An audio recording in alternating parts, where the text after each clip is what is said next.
আসসালামু আলাইকুম সম্মানিত দর্শক, আজকে আপনাদেরকে সাথে একটা ডেজার্ট শেয়ার করব। মিষ্টি মিষ্টি মিষ্টি এটা হচ্ছে বিভিন্ন বাদাম আমি থেতলে নিয়েছি ওই প্যাকেটের ভিতরে, তারপরে ঘি আর মানে সয়াবিন তেলে ঢেলে দিয়েছি। তারপরে এই যে সেমাইগুলো দেখছেন ভেঙে নিয়েছি।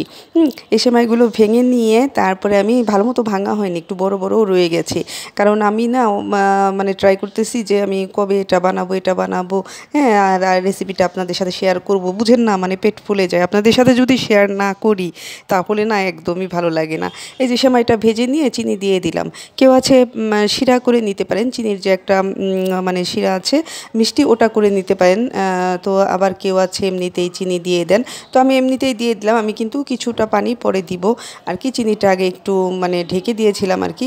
আর নারিকেলটা নিয়েছি, অনেক কষ্ট করে নারিকেলটা আসলে বিভিন্ন আইটেমে আমি নারিকেল খোসা থেকে বের করেছি, একবার সেদ্ধ করেছি, ওটা ভিডিওটা আপনাদের সাথে দেওয়া হয়নি, আবার ডিপে রেখেছি। তারপরে আমি মানে সফল হয়েছি কিছুটা, কিন্তু সেদ্ধ ভালো মতো হলে খোসা সহ তাহলে ছাড়ানো যায়। যাই হোক, এই যে নারিকেলটা আমি সালাদ কাটারে ওই যে ছোটো যে ছিদ্রটা আছে ওটা দিয়ে আমি একদম কুড়িয়ে নিয়েছি নারিকেলের কুড়ানির আজকাল তো দরকার হয় না, আজকাল সালাদ কাটা দিয়েই মানুষ নারিকেল মানে কুড়িয়ে নেয়।